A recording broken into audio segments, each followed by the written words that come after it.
Pero uno encuentra ese tipo de contenidos a la par de que se vienen un montón de otros estrenos, y también lo comentaste tú a propósito que se viene de Last of Us, porque contamos que Pedrito Pascal con está Joel ahí. y todo. Exactamente. Sí. Y yo vi el tráiler y aparece Pedrito llorando, no sé para qué le hacen eso.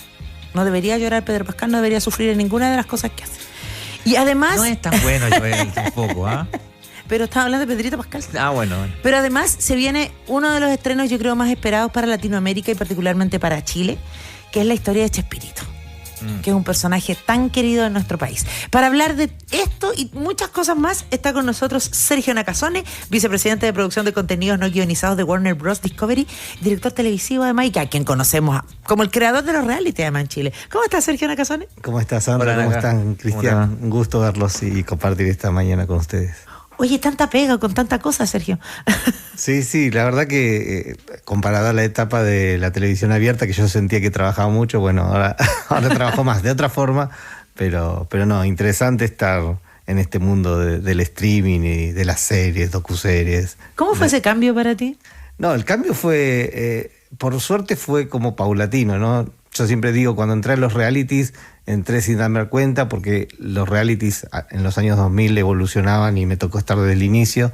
Y en el streaming me pasó algo similar. Si bien ya estaba Netflix, Prime Video, cuando a mí me tocó entrar a lo que en su momento fue HBO Max y ahora es Max, todavía no se había lanzado. Empecé a trabajar casi 1 año y medio antes del lanzamiento. Entonces, eso nos permitió ir al equipo, ir haciendo camino al andar, y trabajar 1 año y medio antes del lanzamiento. Y nada, cambia la cabeza, porque de estar, no sé, 6 meses pensando en un proyecto, hoy tengo que estar manejando de golpe, que no lo hago solo yo, es un equipo gigante, pero 70 proyectos a la vez en toda Latinoamérica, y eso suena heavy, pero bueno, uno se va acostumbrando, y fue la entrada fue paulatina, no fue tan de golpe. Y en ese mismo aspecto acá, el formular, ¿no? O el ir formulando grillas, parrillas, respuestas, comportamientos también de las audiencias, ahí también hay un foco distinto, ¿no? ¿Cómo se va armando esto respecto a lo que estábamos comentando recién? ¿Cómo se comporta la audiencia? Algunos, digamos, tipos de programas que sean más requeridos, más demandados. ¿Te has llevado alguna sorpresa desde ese punto de vista, con la visión que uno tiene, que se encuentra de pronto con que la realidad a veces es distinta, ¿no? Sí, me he llevado sorpresas, pero después si uno analiza, son fenómenos que han pasado en la televisión abierta o en el pasado, ¿no? O sea, lo primero que a mí me sorprende, y que justo lo que arrancaron hablando ustedes, es el fenómeno del true crime, ¿no? El fenómeno de la fuerza que tiene ese género, la fuerza que tienen las mujeres, sobre todo el interés. Y nada, cuando a mí me tocó abordar eso, y uno de los mandatos era hacer documentales de alta calidad, de calidad HBO, y nada, que el true crime era uno de los motores del streaming, como me pasó con los realities. Yo no era fanático de los realities y tampoco era fanático del true crime, pero cuando uno lo empieza a investigar, realmente es atractivo, es el género que per se tiene el suspenso, tiene lo psicológico, tiene todo. Y si uno va a la historia de la televisión chilena, bueno, Carlos Pinto es su maestro, ¿no? Entonces, y me había tocado trabajar con él en el 13, entonces mucho de lo que aprendí con Carlos hoy lo aplico en Max.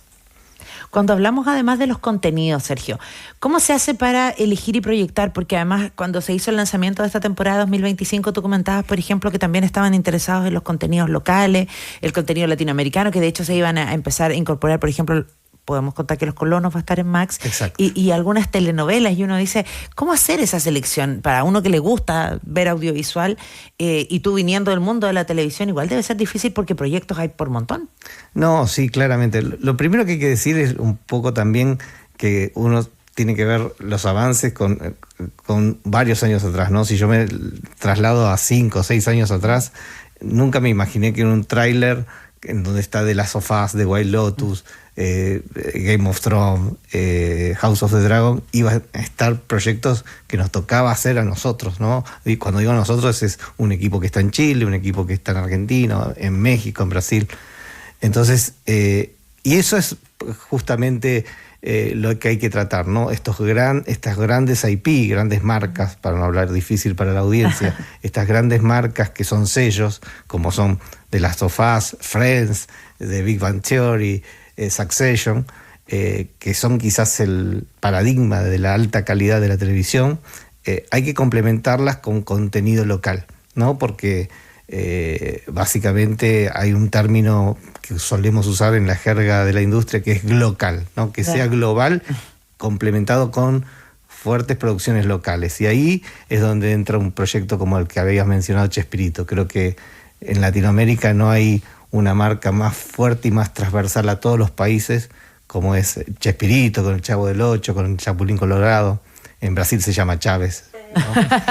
pero nada, y pocas cosas pueden generar un atractivo tan grande en toda Latinoamérica. Bueno, de hecho, habemos muchos que estamos esperando aquello. ¿Tenemos ya fecha de estreno? No, lo que puedo decir es que es Coming soon. Exacto. Ahí mencionabas en una respuesta anterior, Naka, que hay fenómenos como que vuelven, ¿no? Con adaptaciones propias, evidentemente, de los tiempos y todo, pero hay como ciertos eventos como circulares, fenomenales, en los medios de comunicación y también en otras áreas. Lo pensaba porque, por ejemplo, el Chavo del Ocho, por decir algo, se sigue exhibiendo, ¿no? Y se genera una audiencia que incluso en ocasiones sube, en ocasiones aumenta.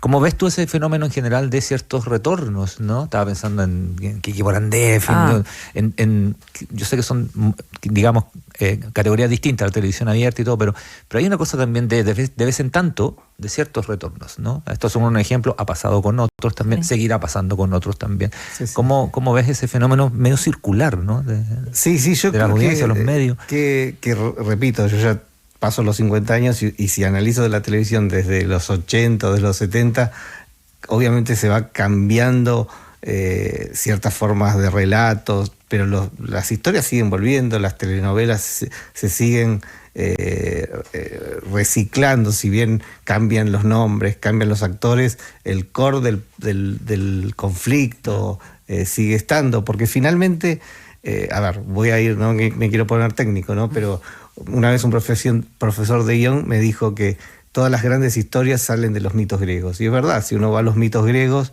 y le empieza que pasa en la antigüedad, en la antigua Grecia, si uno eso lo va trasladando a distintos mundos, los ejes de conflicto siempre son los mismos, que son los humanos, ¿no? Claro. Que son los que nosotros vivimos a día. Yo creo que un gran fenómeno de Game of Thrones, que para mí es mi programa favorito, mi serie favorita de cabecera, finalmente es una gran telenovela. Si uno se lo pone a analizar es una gran telenovela. Y su raíz, si bien es espectacular los efectos especiales y todo, historias se tienden a reciclar, los géneros se tienden a reciclar, obvio, los realities, es obvio que salen y entran, y nada, yo creo que es un ciclo que se va a ir renovando, se va a ir perfeccionando, se va a ir modificando. Lo que más digo últimamente es que el fenómeno de TikTok está modificando cuestiones del lenguaje audiovisual que no las estamos viviendo hoy, seguramente las vamos a vivir en 10, 15 años, ¿no? Pero las grandes historias siempre van a marcar su ritmo, su estilo, su impronta. Aristóteles tenía razón. Sergio Nakasone, ¿te gusta más Game of Thrones que Breaking Bad? Que esa es una eterna discusión. Qué pregunta difícil. Sí, a ver, las dos me gustan, pero sí, creo que me inclino por Game of Thrones. Yo soy Team Breaking Bad. Sí, están los Sopranos también que van a saltar por ahí a propósito de las historias. La historia de la humanidad. Exacto. Y Robotech. Son las dos cosas más grandes que se han hecho en la historia de la humanidad. Oye, Sergio, y de los contenidos que están disponibles, ¿qué es lo que más le gusta a la gente? Porque, por ejemplo, yo debo decir que vi que está el estreno de The Pitt. Sí. Pero como es un capítulo cada semana, mi alma no puede con eso, entonces tengo que esperar que estén todos los capítulos porque me voy a mandar una maratón, porque además es el regreso de Noah Wyle, a quien yo amaba como el Dr. Carter. El Dr. Carter. Sí. A propósito de retornos. Exactamente. Sí. No, es una serie espectacular. A mí hay veces que trato de hacer exactamente lo mismo, pero con The Pitt o con The Last of Us no puedo. No puedo. Y encima pasa que cuando el día anterior al estreno vuelvo a ver parte del capítulo anterior como para tenerlo súper fresco. A ver, yo creo que The Pitt para mí es la favorita de este momento, ¿no? O sea, es como... y no soy fanático miraba a IAR, pero no era fanático, y también te pasa eso, ¿no? Que ves The Pit y revisito IAR, claro, ¿no? sí. O sea, uno empieza a pasar, o me pasaba que cuando veía House of the Dragon, aunque era fanático, soy fanático de Game of Thrones, había veces que decía, bueno, me tomo y me miro algunos capítulos, o trataba de buscar algunos capítulos de Game of Thrones. Entonces, es muy difícil decir qué es porque es re multitask hoy la cabeza de la audiencia, y re multitask lo que ofrece la plataforma, ¿no? Porque está la ciencia ficción, están los documentales, está infantil, está el deporte, que no es menor, está el fútbol chileno. Entonces, es difícil decir qué es lo que más rinde, pero para darte un tips, por ejemplo, hay cosas que son éxitos todo el año, todo el tiempo. Por ejemplo, The Big Bang Theory, Friends. Pasa un poco lo de Chespirito, son esos contenidos que siempre están...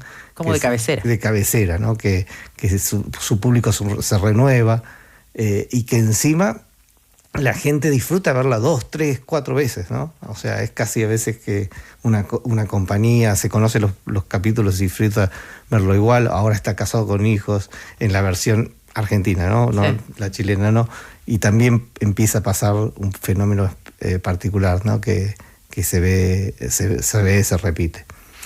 ¿Pasa con el deporte? ¿Pasa con el fútbol? Porque, claro, uno de pronto ve que hay momentos muy brillantes futbolísticos, y evidentemente ahí hay un resorte, lo sabemos bien, de audiencia. Pero el deporte, incluso en los momentos en que tampoco los resultados son tan buenos, tiene un público que evidentemente lo sigue de igual manera.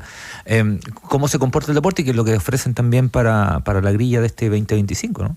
No, a ver, el deporte para mí cumple con una cuestión particular, ¿no? La gente se está acostumbrando a ver el deporte en el streaming, y al acostumbrarse a ver el deporte en streaming también adopta ciertos mecanismos de consumo más del streaming que de la televisión lineal, claro. ¿No? Entonces, ¿qué quiere decir? El público se acostumbra, va a ver un partido y de golpe dice, pero está el TCT que no pude ver tal día. Entonces va y lo mira.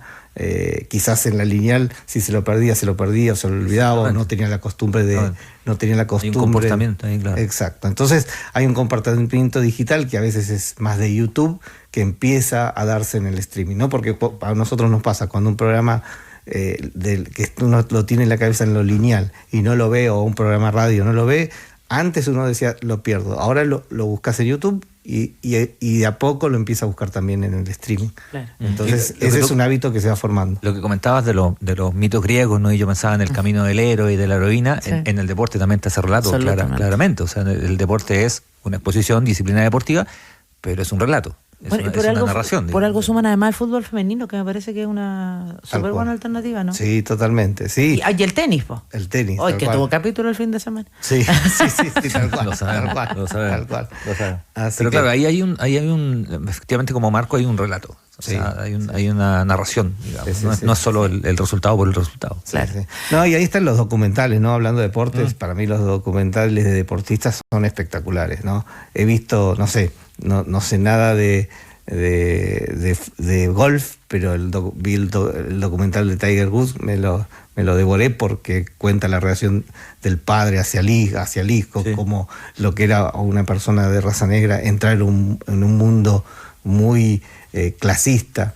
Entonces pasa también o el documental de Andy Murray en el tenis, cuando lidia con su lesión, perdón. Entonces nada, sí, claramente lo que decís, el camino del héroe en los deportistas es donde más fuerza hace. Nos tocó hacer el documental de Bilardo, que disfruté triplemente, obviamente, pero era interesante revisar la carrera de este director técnico que fue el padre futbolístico de Maradona, y un loco, un excéntrico y loco, pero finalmente un perfeccionista que llevó a Maradona a su mejor versión. Sergio Nakasone, a propósito de carreras, bueno, tú ahora estás ahí en Max haciendo trabajo, pero todo el mundo te conoce, tu carrera como director televisivo de distintos proyectos. Tal vez lo que más te vinculan directamente es con el tema de los reality, que han vuelto, algunos con más fuerza que otros. Subimos que vuelve Mundos Opuestos a Canal 13 y que vas a estar a cargo. No voy a estar a cargo, no. A mí me da risa porque el último reality exacto lo hice hace más de 10 años, en 2014. Mira. 2014 van a ser 11 años. No, Mundos Opuestos es una marca que desarrollamos en su momento, en el año 2012, y como marca quedó en Canal 13, es una marca de Canal 13. Repito, yo no hago realities desde hace 11 años y me da risa porque hay gente que sigue creyendo, ¿no? Que eres tú. Pero ni siquiera asesorando en esta vuelta, nada. No, porque no podría. Yo soy de una compañía que se llama Warner Bros. Discovery y no puedo trabajar para otro medio. Claro. Ni siquiera es competencia, ¿no? Pero no puedo trabajar para otro medio audiovisual. Y los que sí me gratifica, que tanto Mundos Opuestos como Gran Hermano, como toda la trilogía de reality que hizo el 13, lo está llevando adelante los equipos que nosotros forjamos, ¿no? Ajá. O sea, la gente que fue parte de nuestros equipos permaneció en el mercado chileno y hoy les toca liderar esos proyectos y nada, Mundos Opuestos sí está llegando un gran amigo de Argentina que fue el gran mentor de los Gran Hermanos de Argentina, que se llama Marcos Gorban. Ajá. Y Marcos Gorban desde Argentina viene a hacerse cargo de este reality y nada, creo que va a ser un lujo. Para mí es una satisfacción volver a ver Mundos Opuestos. Me genera la misma expectativa que la audiencia, ¿no? Porque es una marca que nos tocó desarrollar, claro, ver crecer, que se vendió a muchos países, se vendió a China, a Colombia, a Estados Unidos mismo. En ese momento venderle un formato a la NBC era espectacular.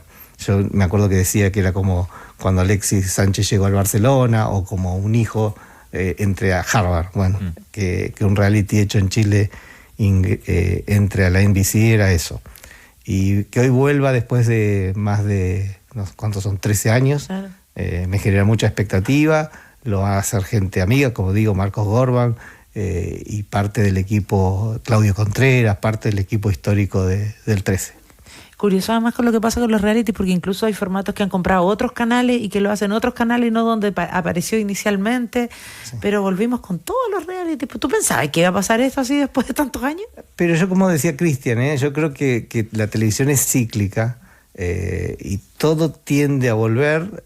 Lo que creo que a veces tiene que salir, Chile tiene que salir de ese loop, que era un poco lo que yo trataba de hacer cuando estaba en la televisión abierta, de que no todos copien lo mismo, ¿no? Porque vuelven los de talento y todos hacen talento. Sí, programa de viaje, todo de viaje. Programa de imitaciones, todo. Estamos en los concursos ahora. Reality y concursos. Exacto. Entonces, nada, por eso, en ese sentido yo creo que Canal 13 siempre fue el líder de los reality y bueno, ha mantenido esa corona y yo lo vivo feliz, desde afuera lo vivo feliz porque, repito, tengo muchos amigos y conozco a la gente del 13. ¿Por qué no vuelve el profesor Rosa, por ejemplo, mejor? O Maravilloso, que era tan buena contra ella. O sea, hay cosas que vuelven y desde tu lugar, ¿no? Del lugar que estás ahora, el tener este abanico que puede ser extremadamente amplio de tantas teclas a las cuales enfocar. ¿Cómo ha sido desde esa experiencia, no? Porque tú comentabas que de pronto a uno le ocurre estar dentro de un proceso de cambio y uno está dentro del proceso, ¿no? Y lo ve desde el origen y después tiene que ir como adaptándose y de pronto llega gente, por ejemplo, a los streaming, que toda su vida ha consumido streaming, ¿no? Entonces, claro, esa linealidad no está dentro de su... Y eso pasa en todos lados, pasa al dictar clases, por ejemplo, pasa muchísimo, que hay que adaptarse a ese tipo de cosas. ¿Cómo lo vives tú, no? Esa adaptación siendo parte del proceso del streaming, donde la posibilidad de tabletas es tan grande que de pronto pareciera casi infinita, ¿no? Sí, si uno lo trata de racionalizar es medio desesperante, ¿no? Porque son muchos géneros, para que la gente entienda, yo solo veo la no ficción, no veo la ficción, porque si viera la ficción estaría loco. Entonces, veo solo la no ficción, pero la no ficción en sus distintos géneros, el true crime, el documental, la biopic, el reality, los docu-reality, las distintas versiones de reality, el lifestyle, hay muchas versiones. Y encima eso se multiplica exponencialmente porque tengo que ver lo de Brasil, lo de México, lo de Chile, lo de Argentina, lo de Colombia, que son los mercados más relevantes. Pero solo se puede hacer con grandes equipos, ¿no? O sea, cuando a mí me dijeron tenés que trabajar con Brasil y no sabía portugués y en la primera reunión no entendía nada, solo pude salir adelante porque tengo grandes equipos en Brasil, grandes equipos en México, en Argentina, en Chile mismo. El core de desarrollo empezó en Chile, o sea, empezamos desarrollando Max en Chile, que no es menor, con un equipo que en su momento había recibido cuando me sumé a Turner, porque también pasa eso, ¿no? En el camino entre una compañía que se llamaba Turner, después se llamó Warner Media y ahora se llama Warner Bros. Discovery, que tiene que ver con esta dinámica de corporaciones que pasa en Estados Unidos y nos impactan en Latinoamérica. Pero contestando a tu pregunta, es un universo tan plural y tan diverso que la única forma de manejarlo es entendiendo que las buenas historias son buenas historias, sea el género que sea, ¿no? Y uno tiene que buscar buenas historias, y las buenas historias siempre tocan, yo te diría, vuelvo a lo de la mitología griega, tocan 10, 15 cores de historias. O sea que es como son 15 autopistas, 12 autopistas, que sea el género que sea reality, true crime, o sea un programa de viajes, hay que saber meterla en la autopista adecuada.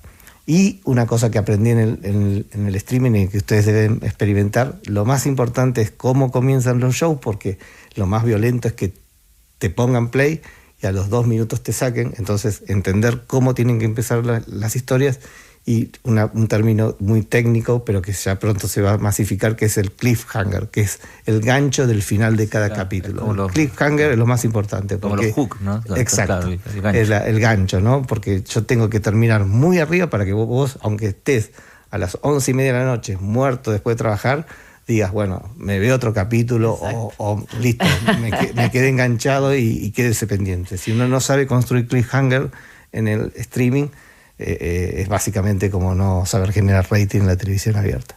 Bueno, hay gente como Sergio Nakasone que uno le debe las ojeras que tiene, precisamente por lograr engancharnos con la serie y los productos. Exactamente. Sergio, mucho éxito. Vamos a estar pendientes entonces de los estrenos que se vienen. ¿Algún imperdible, sí, pero uno? No, a ver, en el corto plazo, de Last of Us, seguro, o sea, estoy igual que ustedes, no vi nada, salvo los trailers, quizás a veces veo los trailers unos días antes que la gente, y estoy ansioso. Wild Lotus, la temporada 3, sin duda, sí. Muy sin bueno. duda. Y después, para los más informados, porque estamos en un programa periodístico y una radio periodística, recomiendo Los 43 de Ayotzinapa, que es la historia de los, tremenda. Sí, tremendo. Los 43 estudiantes desaparecidos en México, que cuenta un poco lo que es la corrupción de Estado en México, y que mal nos toca a todos en Latinoamérica. Absolutamente, sí, tremendo flagelo ahí. Sergio Nakasone, vicepresidente de producción de contenidos no guionizados de Warner Bros. Discovery, director televisivo histórico. Muchas gracias por estar con nosotros. Un gusto compartir la mañana. Gracias.